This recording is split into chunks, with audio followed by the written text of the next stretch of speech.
हैं कि हम लोग जीएस की क्लासेस कर रहे हैं। जीएस की क्लास में हम लोग सामान्य विज्ञान से स्टार्ट किए हैं। सामान्य विज्ञान में जो पहला चैप्टर हम लोग पढ़े थे कार्बोहाइड्रेट के बारे में पढ़े थे। जैसा कि मैंने आपसे बताया था कि पोषक तत्वों को किसी भी जीवन को जीने के लिए ऊर्जा की आवश्यकता पड़ती है और उसमें ऊर्जा का जो सबसे बड़ा स्रोत होता है वो होता है कार्बोहाइड्रेट। और दूसरे पे नंबर पे आता कौन है? वसा। हालांकि वसा कम वसा ज्यादा ऊर्जा देती है। जैसे 1 ग्राम कार्बोहाइड्रेट की अगर हम बात कर लें तो 1 ग्राम कार्बोहाइड्रेट खा करके आपको 4.2 किलो कैलोरी ऊर्जा मिलती है। वहीं पे अगर आप 1 ग्राम वसा खाते हैं, फैट खाते हैं, तो आपको कितनी ऊर्जा मिलती है? तो आप बताएंगे कितनी ऊर्जा मिलती है, जल्दी बता दीजिए। 9.1 किलो कैलोरी ऊर्जा मिलती है। तो कहीं ना कहीं दुगने से ज्यादा ऊर्जा मिलती, परंतु सबसे ज्यादा स्रोत कार्बोहाइड्रेट के रूप में माना जाता है क्योंकि ये बहुत ज्यादा पाया जाता है। ठीक है, तो कार्बोहाइड्रेट पे हमने एक विस्तृत चर्चा कर ली थी। उसके बाद हमने आपको वन लाइनर क्लास भी प्रोवाइड करा दी थी, जहां से आप पीडीएफ के रूप में उसे पढ़ सकते हैं, याद कर सकते हैं, लर्न कर सकते हैं, जो आपकी बुकों में दिया गया है। मैंने आपसे बताया था कि जो भी क्लासेस आप करेंगे उस क्लास का हम वन लाइनर आपको प्रोवाइड कराते रहेंगे। बात यहाँ पे ये है कि वन लाइनर तो हम आपको देंगे, कहीं आप ऐसा ना हो कि इसी में उलझ के रह जाएं। आपको बस वन लाइनर को सुनना है और अपनी बुक में जो आप बुक लिए हैं वन लाइनर, उसी बुक में उसे मैच कराना है। जरूर मिलेगा, जो टॉपिक हम देंगे वो टॉपिक आपको जरूर मिलेगी। ठीक है, तो वहां से आपको लर्न करना है। नोट्स बनाने के चक्कर में जो लोग नोट्स बनाना चाहते हैं जरूर बना लें, लेकिन जो पॉइंट काम की उस पॉइंट को नोट करते चलिए। फालतू की चीजें के चक्कर में पढ़ना जरूरी नहीं है, क्योंकि जीएस बहुत लेंदी है। तो हमें उन्हीं चीजों पे फोकस करना है जहां से हमारा काम आसानी से हो जाए। ठीक है, सबका नोट्स बना पाना 3 महीने में संभव नहीं है, तो इसलिए आप कोशिश करिए कि वन लाइनर से ही अपने कोर्स को पूरी तरह से कवर करिए। वीडियो देखे रहिए, प्रैक्टिस पेपर करते रहिए, आपको लाभ अवश्य होगा। तो आज ये दूसरा वीडियो है और इस दूसरे वीडियो में हम लोग जो पढ़ने जा रहे हैं वो पढ़ने जा रहे हैं वसाएं। क्या पढ़ेंगे? वसाएं। अब बात आती है वसाओं को इंग्लिश में क्या कहते हैं? फैट कहते हैं। ठीक है, अब फैट कहां से आता है? चीजें तो ये फैट होती क्या है? सबसे पहले जब आप देखते हैं आपके घर में वो आता है ना बिम एक्सपर्ट, वो प्रचार आता है ना बिम एक्सपर्ट, चिकनाई को हटाए, तो जितनी चिकनाई वाली चीजें होती हैं उन सब में फैट या तेल या वसा होती है। ठीक है, क्या होता है? फैट, वसा या तेल होता है। जितनी चिकनाई वाली चीजें, चाहे वो सरसों का तेल हो, नारियल का तेल हो, ठीक है, घी हो, डालडा हो, रिफाइंड हो, सब में क्या होता है? वसाएं पाई जाती हैं, तेल पाए जाते हैं। ये छोटी सी चीजें हैं, इसमें कोई दिक्कत नहीं है, आप समझ सकते हैं इसे। अब वसाएं क्या करती हैं? वसाएं जो होती हैं हमारे ऊर्जा का स्रोत है। वसाएं भी जल करके हमें ऊर्जा देने का कार्य करते हैं। वसाएं भी हम जब खाते हैं तो डाइजेस्ट होती हैं और बदले में हमको ऊर्जा प्रोवाइड करती हैं। इसी ऊर्जा, जो ऊर्जा हमको मिलती है, उसी ऊर्जा से हम अपने जीवन का कार्य करते हैं। हम बहुत सारे ऐसी चीजें हैं जिन्हें हम खाते हैं, जैसे कि सरसों का तेल खाते हैं, मूंगफली का तेल खाते हैं, ठीक है, घी खाते हैं, अंडा खाते हैं, उसके बाद क्या खाते हैं? मछली खाते हैं। तो इन सभी चीजों में पता चलता है कि हमको बहुत सारी चीजें, ऊर्जा के स्रोत फैट मिलते हैं। अब ये फैट जो होते हैं ये अपने संरचना के आधार पे 2 प्रकार के होते हैं, लेकिन हम लोग थोड़ा पीछे से शुरू करेंगे कि इसका कंपोजिशन कैसा होता है। आपके बुक में बहुत कम दिया है वन लाइनर में, चीजों को समझ लीजिए, वन लाइनर से याद कर लीजिएगा। इसके कंपोजिशन की अगर हम बात कर लें, वसाओं के कंपोजिशन के थे, ये भी कार्बन, हाइड्रोजन और ऑक्सीजन से मिलकर के बना था। मैंने आपसे बताया था कि कार्बोहाइड्रेट कार्बन, हाइड्रोजन और ऑक्सीजन के 1:2:1 के रेशियो में, कार्बोहाइड्रेट की बात कर रहे हैं तो कार्बोहाइड्रेट कार्बन, हाइड्रोजन, ऑक्सीजन के 1:2:1 के रेशियो में पाया जाता है। 1:2:1 के रेशियो में पाया जाता है। परंतु फैट का रेशियो ऐसा नहीं होता है। फैट में ऑक्सीजन की मात्रा बहुत कम होती है। कार्बन और हाइड्रोजन होते हैं लेकिन ऑक्सीजन की मात्रा बहुत कम होती है। ठीक है, तो यहां पे आगे बढ़ेंगे। फैट किसमें, बस आपको इतना याद रखना, किसके कंपोजिशन से पाया जाता है? कार्बन, हाइड्रोजन और ऑक्सीजन के कंपोजिशन से पाया जाता है। कोई दिक्कत नहीं। अब इसमें आगे बढ़ेंगे तो जो फैट होते हैं ये फैट 3 तरह के होते हैं। अगर रासायनिक संगठन की बात कर लें तो वसाएं कितने प्रकार की होती हैं? 3 प्रकार की। कितने प्रकार की? जल्दी बताइए, वसाएं कितने प्रकार की होती हैं? 3 प्रकार की होती हैं। ठीक है, कौन कौन सी? सरल लिपिड या सरल वसाएं, संयुक्त वसाएं, एक सेकेंड, संयुक्त वसाएं और व्युत्पन्न वसाएं।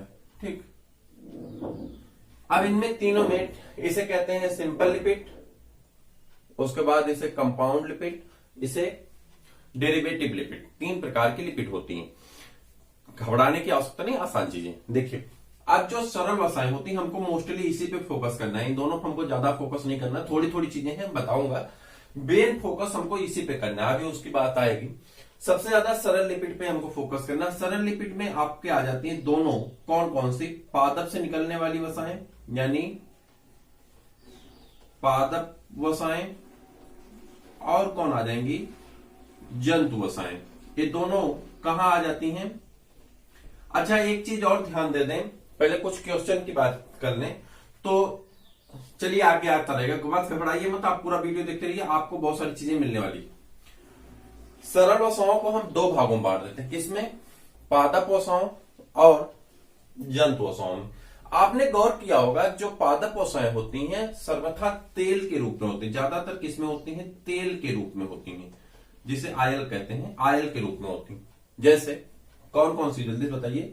सरसों का तेल है, मूंगफली का तेल है, ठीक है, सरसों है, मूंगफली है, ठीक है, बहुत क्या कहते, सोयाबीन है, ठीक, सूरजमुखी, इन सबके तेल आपने देखे होंगे कैसे होते हैं, तेल अवस्था में होते हैं। ठंडी कितनी भी पड़ती है, जैसे मान लीजिए इस समय इन्वायरमेंट का टेम्परेचर आपका 12-13 है, 8-10 है कहीं कहीं पे, तो इन्वायरमेंट के टेम्परेचर के बावजूद भी आपके घर में रखा हुआ सरसों का तेल डाउन हो, रूम टेम्परेचर से कम है। रूम टेम्परेचर कितने कहते हैं, घबराइएगा नहीं, 25 डिग्री सेंटीग्रेड को समझ पा रहे हैं। रूम टेम्परेचर मतलब ऐसा नहीं हमारे रूम का टेम्परेचर, नहीं, रूम टेम्परेचर मतलब होता है कि जो इन्वायरमेंट का इस समय का टेम्परेचर है उस टेम्परेचर को कितना कहते हैं। तो इन्वायरमेंट का टेम्परेचर तो फ्लक्चुएट होता रहता है, कभी बढ़ जाता है कभी घट जाता है, लेकिन जो निश्चित रहता है उसे क्या कहते हैं, 25 डिग्री सेंटीग्रेड। इसी को हम क्या कहते हैं, रूम टेम्परेचर कहते हैं। क्या कहते हैं, रूम टेम्परेचर। तो रूम टेम्परेचर 25 डिग्री सेंटीग्रेड पे जो चीजें तरल अवस्था में होती हैं, जो चीजें तरल अवस्था में होती हैं उन्हें हम, जो वसाएं तरल अवस्था में होती हैं उन्हें हम तेल कहते हैं। क्या कहते हैं, तेल कहते हैं। लेकिन जो ठोस या अर्ध ठोस अवस्थाएं में होती हैं, अर्ध ठोस अवस्था में होती हैं, उन्हीं को क्या कहा जाता है, घी कहा जाता है।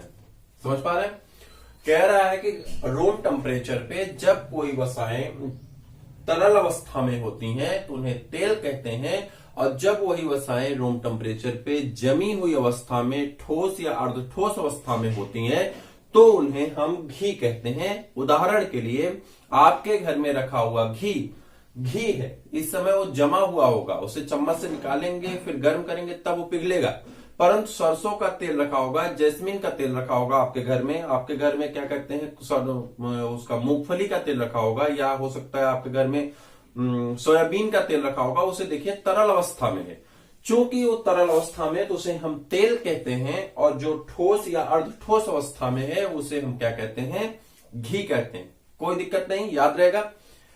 अब क्यों कोई चीजें घी अवस्था में होती हैं, ठोस अवस्था में होती हैं, और क्यों कोई तरल अवस्था में होता है, तो इसके लिए आपको हाइड्रोजन बंध को समझना है। किसको समझना है, हाइड्रोजन बंध को समझना है।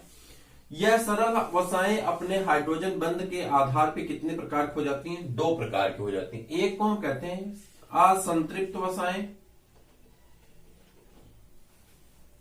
एक सेकेंड,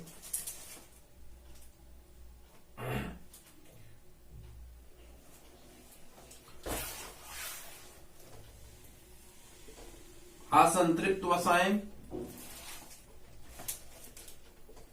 और दूसरे को कहते हैं संतृप्त वसाएं। क्या कहते हैं, संतृप्त वसाएं, ठीक। एक को कहते हैं असंतृप्त वसाएं, दूसरे को कहते हैं संतृप्त वसाएं।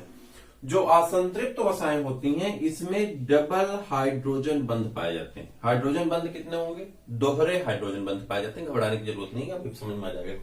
और जो संतृप्त वसाएं होती हैं इसमें सिंगल हाइड्रोजन बंध पाया जाता है।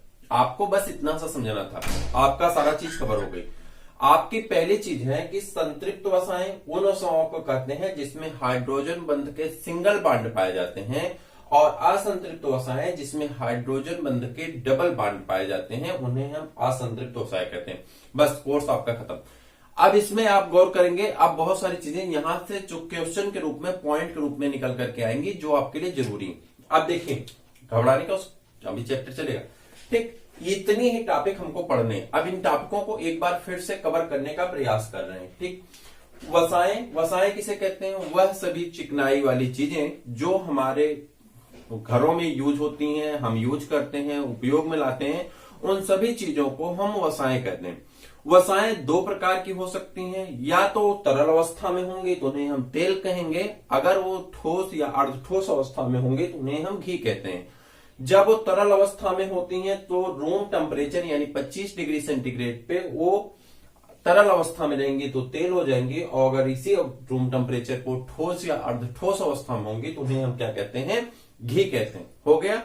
अब आगे बढ़े, ये अपने रासायनिक संगठन के आधार पे 3 तत्वों से मिलकर के बनती हैं, कार्बन, हाइड्रोजन और ऑक्सीजन। कितने तत्वों से मिलकर बनती है? कार्बन, हाइड्रोजन और ऑक्सीजन। इन 3 तत्वों से मिलकर के वसाओं का निर्माण होता है।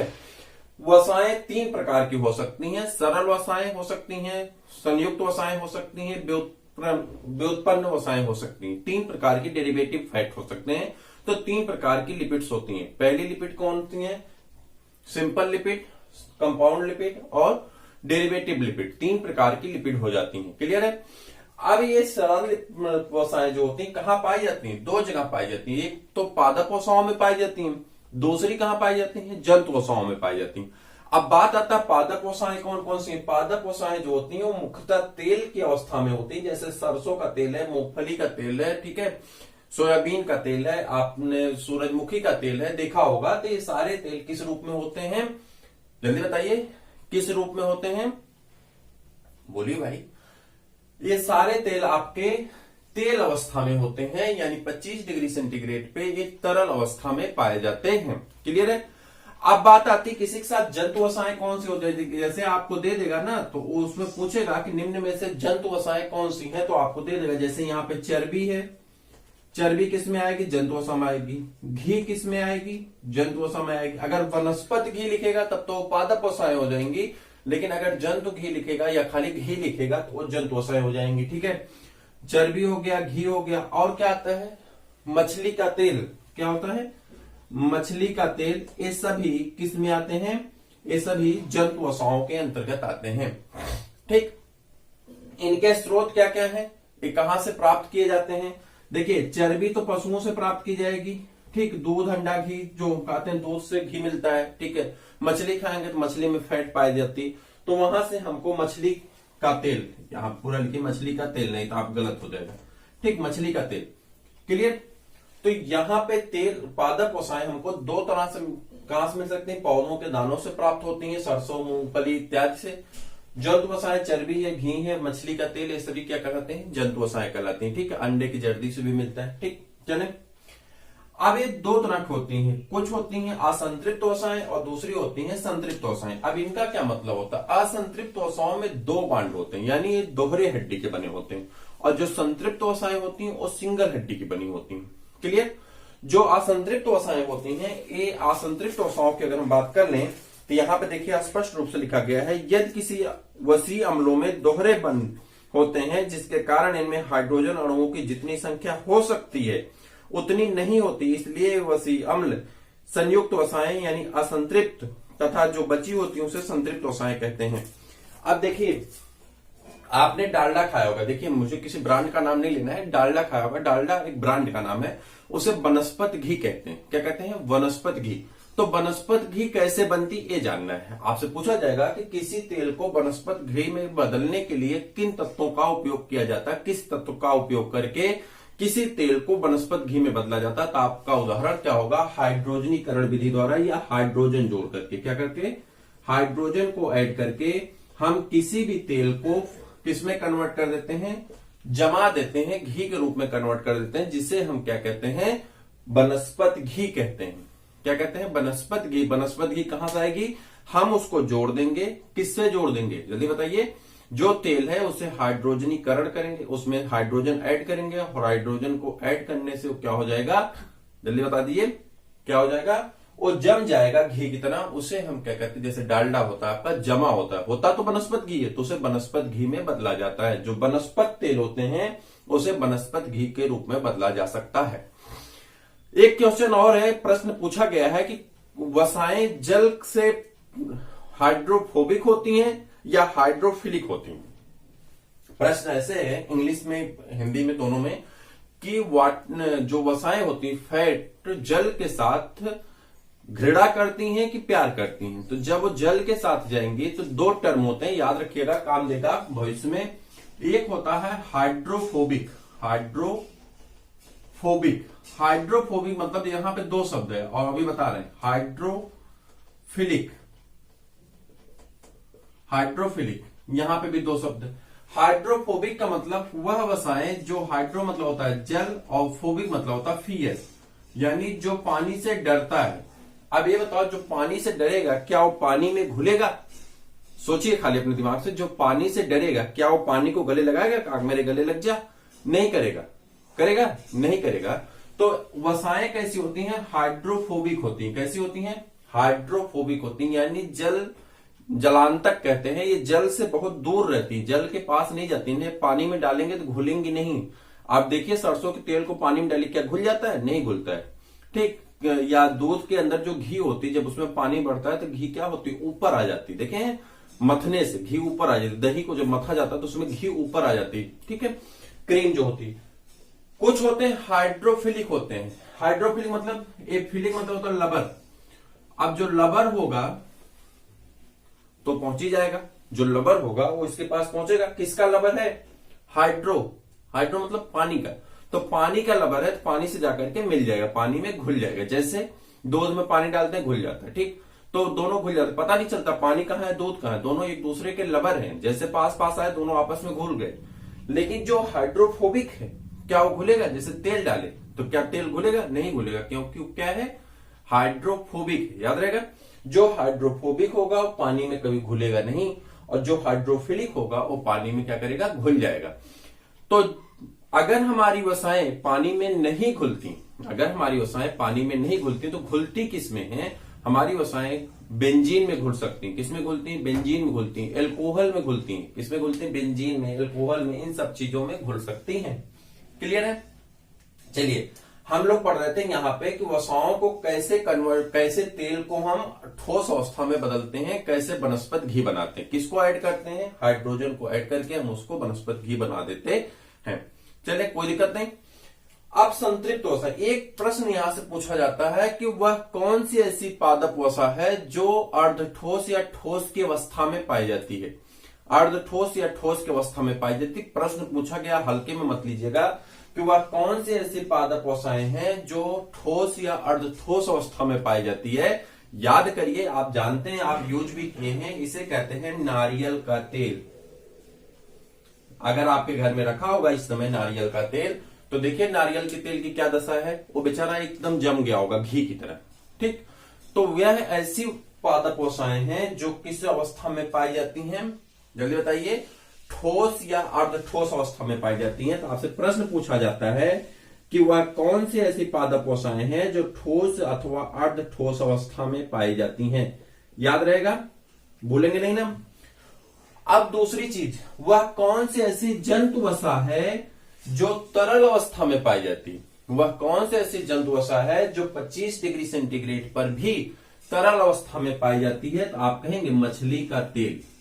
मछली का तेल 25 डिग्री सेंटीग्रेड तापमान पे भी किस अवस्था में पाया जाएगा? तरल अवस्था में पाया जाएगा, यानी आसानी से पच सकता है। यही कारण होता है कि जो मछली खाने वाले होते हैं वो कहते हैं कि मछली खाने वाले लोग फैट ज्यादा नहीं होता है, लेकिन जो सरसों का तेल ज्यादा खाता है, इन सब चीजों को ज्यादा खाता है, उसमें फैट बढ़ जाता है। तो मछली का तेल कैसा होता है? तरल अवस्था में रहता है, जंतु वसा है लेकिन तरल अवस्था में रहता है। कंफ्यूज करने के लिए आपसे दो चीजें पूछ सकता है। पादप वसाएं कैसी होती हैं? आपकी तरल अवस्थाएं में होती हैं। सरसों का तेल, मूंगफली का तेल, सोयाबीन का तेल, ये सब देखे होंगे आप, सब तरल अवस्थाएं में होती हैं। जंतु वसाएं जैसे चर्बी है, ठीक, चर्बी तो नहीं देखे होंगे, मान लीजिए घी देखे होंगे, तो घी है, ये सारी चीजें कैसी होती हैं? ठोस या अर्धठोस अवस्था में पाई जाती हैं 25 डिग्री तापमान पे। परंतु मछली का तेल तरल अवस्था में पाया जाता है। तो आपसे दो चीजें पूछी जा सकती हैं कि ये किस में अवस्था में पाया जाता है, वह कौन सा ऐसा जंतु घी है या कौन सा ऐसे जंतु तेल है, जंतु से निकलने वाला तेल है जो तरल अवस्था में ही सदा पाया जाता है, तो उसे कहेंगे आप मछली का तेल। और वह कौन सा ऐसा पादप वसाएं हैं जो ठोस या अर्ध ठोस अवस्था में पाई जाएंगी, आप कहेंगे नारियल का तेल। याद रहेगा, गलत नहीं होगा। चलिए, तो ए हो गए दोनों खत्म।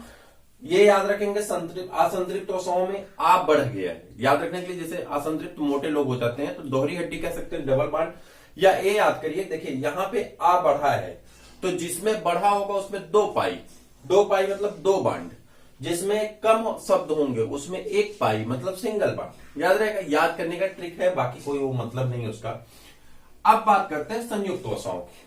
हमारी साधारण वसाएं हो चुकी हैं, अब हम किसकी बात करते हैं, संयुक्त वसाओं की। संयुक्त वसाएं जैसे कि ये दो वसाओं के साथ मिल जाती। संयुक्त मतलब क्या होता है, एक एक मिलकर के कितने हो गए, दो। तो संयुक्त वसाएं दो के साथ मिल जाती हैं। एक ही के बारे में पढ़ेंगे जो हमसे प्रश्न पूछा जाएगा आगे। तो संयुक्त वसाओं की अगर हम बात करें तो इसको यहां ले चलते हैं। संयुक्त वसाओं में आपका आता है, जैसे मान लीजिए कि लिपिड है और प्रोटीन, लिपिड है और फैट है। कौन है, फैट है। तो इसे हम कहते हैं फास्फोल,